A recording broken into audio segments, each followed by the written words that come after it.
기침 콧물에 시달리면 무조건 감기부터 떠올리시는 분들 많으십니다. 하지만 유독 감기에 자주 걸리거나 또 코감기가 심하면 만성 비염을 의심해 보셔야겠습니다.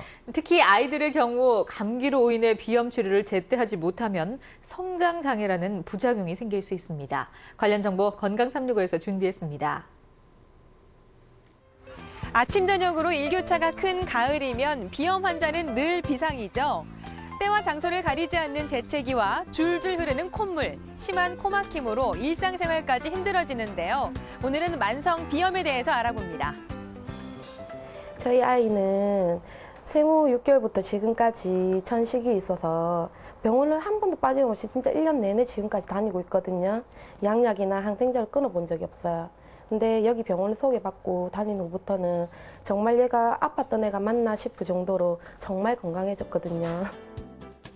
만성 비염은 코 점막 안에 자극이 계속될 때, 급성 비염이 자주 반복되거나 오래됐을 때 증상이 나타나는데요.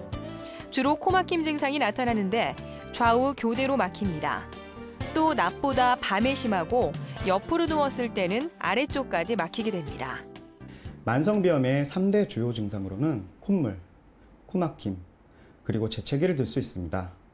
그 안에도 기침을 한다든지 콧물이 뒤로 넘어갔다든지 코가 가렵다든지 하는 증상도 같이 있을 수 있는데요.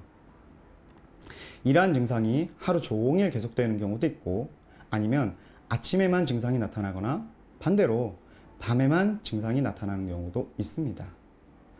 감기에 유난히 자주 걸리고 그 중에서도 특히 콧물 기침이 심한 경우에는 만성비염일 가능성도 있습니다.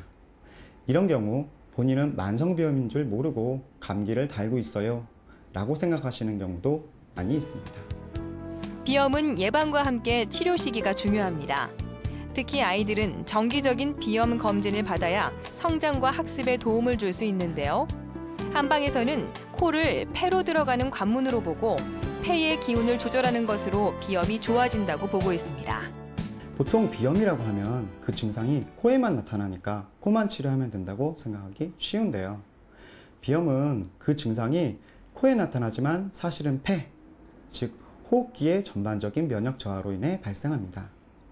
폐가 한기, 즉 찬 공기, 찬물, 찬 음식 등에 의해서 반복적으로 노출되어 손상을 입게 되면 폐의 면역 기능이 떨어지게 되고 그 결과가 코에 나타나면 비염이 되고 목에 나타나면 만성 편도선염이나 만성 인후염의 형태로 나타나게 됩니다.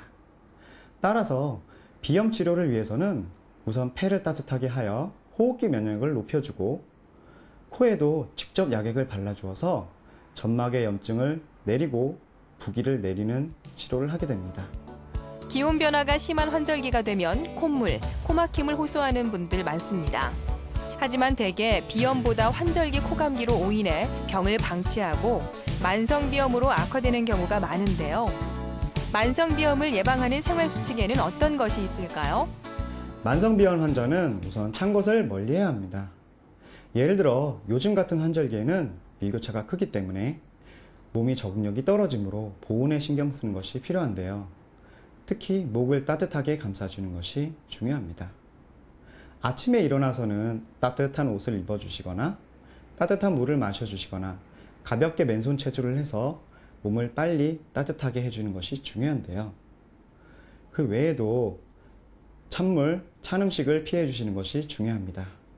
또 샤워를 하거나 머리를 감거나 운동을 해서 땀을 많이 흘렸을 경우에는 빨리 그것도 잘 말려주시는 것이 필요합니다.